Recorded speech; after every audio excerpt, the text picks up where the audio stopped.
Conference. I did grow up in a small town in southeastern Indiana, much smaller than Seymour, the hometown of John Mellencamp, the song's writer. Indianapolis is the big town in Indiana, and also the racing capital of the world. I'll be serving as your conference host and trying to show you a little Hoosier hospitality along the way. Let me first say thank you to the conference committee and CII staff. They've both been working diligently over the past 12 months, trying to make this conference a great experience for you and for me. I'm excited you've decided to come to Indianapolis, where driving performance and every turn is a must every May, and now in July at the 31st Annual CII Conference. I'm sure many of you have heard of the Indianapolis 500. We also host the Brickyard 400, which happens to be running this weekend. It's the 20th anniversary race, and also the MotoGP later in August. CII is about research, and when the Indianapolis Motor Speedway was originally founded by Carl Fisher and his three partners, it was a testing and proving ground for their products. They wanted a place to demonstrate innovative automotive products and automobiles to their potential customers. Today, racing teams stop by the Speedway throughout the year to do testing. They're looking to drive performance in every turn through handling, speed, and safety. Over the next 2 days, numerous CII teams will demonstrate their research and innovative products to you, the customer. CII hopes you learn many things to drive your performance to new heights in the future. So what was that new innovative product in the very first Indianapolis 500? Well, history tells us it was a safety feature, the rear view mirror. Speaking of safety, I need to cover a few procedures before I go any further. Please take a moment to look at the map on the screen.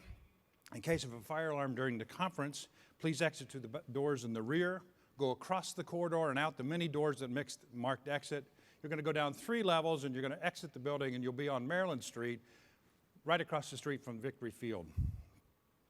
Please be alert that we're also in Indianapolis, and we've had strong winds and tornadoes come through downtown. So in case of bad weather, please stay away from the windows. Interior spaces without windows and lower levels are the safest place to be. I talked with the hotel manager yesterday, and basically we're all going to be asked to go to the White River hallway, which is on the first level. It has no windows and is interior space. If it happens to come through in the evening when you're in the tower, if you didn't notice, it's a big glass tower. So you'll come down and go to the first level, okay? Weather forecast does include some potential for severe weather in the next 2 days. Restroom facilities are out and go either right or left. That's my best airline attendant.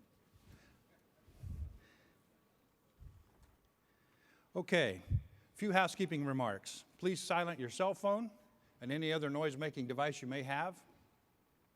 Throughout the conference, you're going to be asked questions. There'll be a question and answer session here and in implementation sessions. Please wait for a microphone. State your name and whom you represent before you ask your question so everyone can hear. Also, don't forget to sign up for those valuable PDH hours. The sign-up sheet is out in the exhibit area. I was the first one to sign up this morning. It'll be there until about 8 o'clock. Certificates will be sent to you if you sign in and out tomorrow afternoon. In your packet, you'll also find the infamous pocket guide. This is the last year the pocket guide will be there. As Jewel confirms that it will be all digital next year, so you might want to keep that as a nostalgia piece. Lastly, the conference evaluation sheets are also in there. It's a yellow sheet, goldenrod as we call it. Maybe on your desk, I see in front of you. I suggest you fill those out as we go. It always helps me to get that done before I walk out of the hall room. All right, meeting guidelines. They're in your packet. I won't read them all. CII has used these for the last several years, and they've served us well. I'll hit a few points. Avoid pricing discussions during the week. Don't disparage your customers' goods or services. And don't engage in business development during the conference. With these guidelines in mind, let's have a great conference. If you haven't heard, CII does seek good company and leaders in their field. As you converse with others during the conference, during breakouts and networking time, we hope you recognize how well they've just met that goal. Perhaps you did not know that Indianapolis is the hometown and headquarters for 2 CII member companies here today. Both companies welcome you to Indianapolis and believe you are in good company. Through my research, I discovered an interesting fact in the history of both companies. A family member has led the company for the first 90 years of both companies' history. Eli Lilly's grandson, Mr. Eli, was the chairman of the board from 1948 to 1969. Francis Wilhelm's grandson, Phil Kinney, who is with us today, is the current president of Wilhelm Construction, and they celebrated their 90th anniversary just last year. Both families have had a big impact on Indianapolis.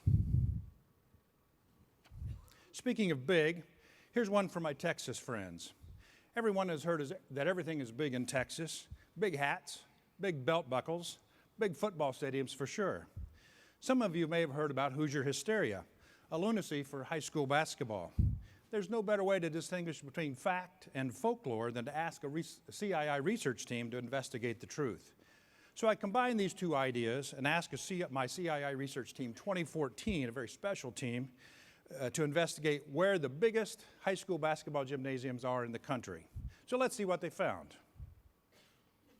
Indeed, Dallas, Texas does have a big basketball stadium, or big basketball gymnasium in Dallas, Texas. Perhaps some of you know where that's at. So let's look at the rest of the top 10.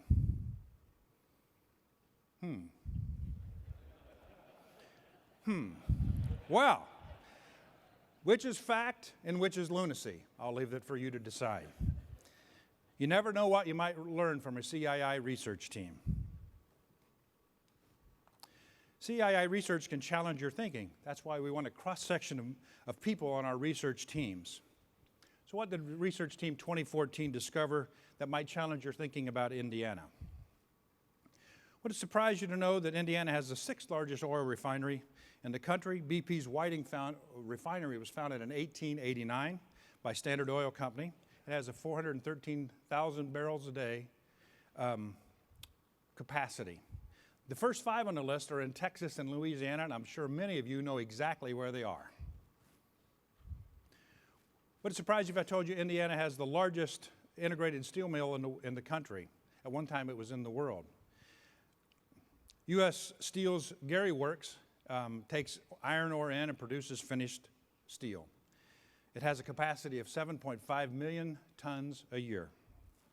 Now, would it surprise you if I told you Indiana has the 3rd largest naval installation by area in the country? I'm not sure. Would it surprise you now that it's in landlocked Martin County in southwest Indiana? Crane Naval Base was located in 1941 as a weapons depot and testing site. Now it's time for some practice. Throughout the conference, you may be asked to respond to questions from the podium or in the implementation sessions, and you'll be asked to express your opinion on a clicker device that is going to be in front of you. So I'm going to ask you to use that in just a second. We'll register your vote on the screen when I open the voting. So don't let my Hoosier accent throw you off on these questions. Once I announce polling is open, you cast your vote. Which one of these Indianapolis 500 winners is not a native Hoosier? Joe Dawson, Howdy Wilcox, Gaston Chevrolet, or Roger Ward? The polling is now open.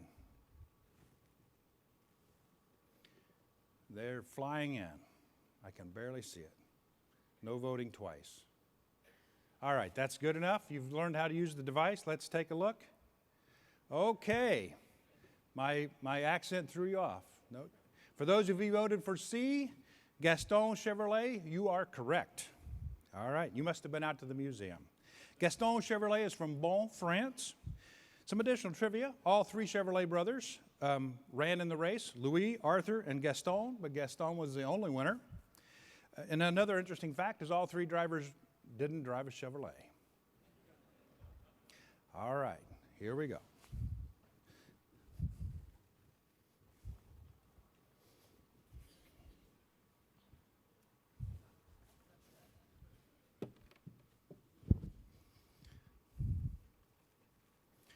Oop. Here we go. Ladies and gentlemen, the CII Learning Track is now open. Open your mind and start your engine.